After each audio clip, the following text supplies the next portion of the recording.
For the television, I wanted to use an animated texture map, but when I created this light at first and placed it around, I just used a static texture map. But let's show you how I set that up.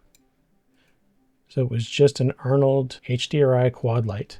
And so you get two shaders just like you do for an HDRI sky dome. This is just a standard quad light with the normal parameters. My usual where I turn off normalize, and I assigned it to light 02 AOV. Pretty straightforward. I just landed on 100 for an intensity. When we get down to the image portion here, again, very straightforward. You just specify a texture. Again, I started with a static texture, but if you want to put in a sequence, this is what you need to do. So this is the same as in Nuke. Instead of the actual number, you replace that with %04D and then .png.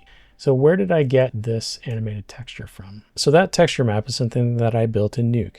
So you can see here, this is actually just a Katana 8 demo that was straight from the Foundry's website. And what I did was I just first formatted it to be square, since normally Arnold requires square textures, base 2 image sizes, unless that's for an environment map, in which case it'll be double as wide. In this case, I just needed to make it square, which is just a reformat to 1K, and then output that as an image sequence as PNGs. And I brought it back in because I wanted to be able to read it a little bit quicker off of disk. Individual frames were easier to read than the MP4 for playback issues. And then each one of these shots, so if I go back here for a second, there probably is an expression that you could put in here where you could put a frame offset number. Right now, this is just going to read whatever frame number is your frame number selected at the bottom. And that is probably fine as long as you have separate image sequences for each shot. But if you're using the same animated sequence, then you're going to get the same images from the television shining on them in each shot, repeated over and over again. So that's why I just wanted to pick random textures for each of the different shots. If you look at this, here's a nice dinosaur from one of Ruth's demos. And then this, since this is the first shot where he's going to turn it on, I timed this to dissolve from black. So I just set a couple keys. It's going to ramp up there and eventually change to that. And so each one of these shots, it's the same idea.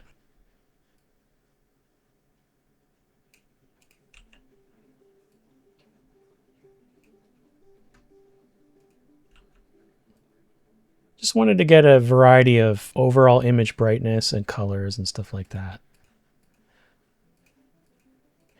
So once we get this rendered out as full image sequences, I think it'll play out pretty well. Got our living room over here. All I did was place in a TV, just our quad light somewhere in this area. And what I ended up doing was just from frame 1, I believe, when I was placing this light, so I decided to use the multiple render launch in order to get some iteration on multiple camera angles. So I set this to local machine for all of the shots, and then I just simply did a live render.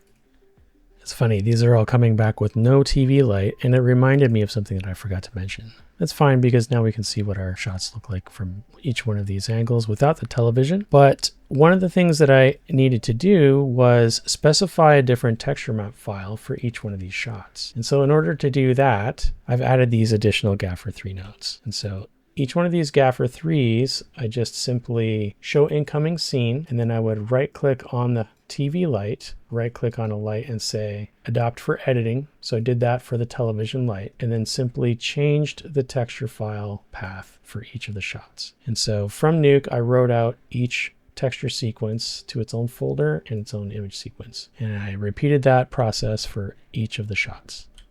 So if you need to cancel multiple renders at a time, simply just go up to Render, Cancel All Renders. And that's good because now we're keeping these around. If we go ahead and launch this again, we should be able to see our updated lights.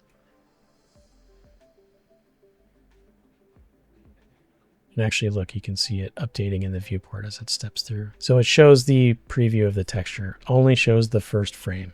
Okay, those renders are coming back. Now, because I've animated that light to be black on the particular frame that I'm rendering, there is no TV light showing up for shot 1010. So if we want to actually look at that shot, we'll have to go to a later frame. But for now, let's step through these other shots. So this was our before, and that's our after. I'm going to go ahead and move this up. So that's without the television light, and that's with it. We want to look at just that light by itself. That's what the results are. We'll do another comparison. This is before, and this is after.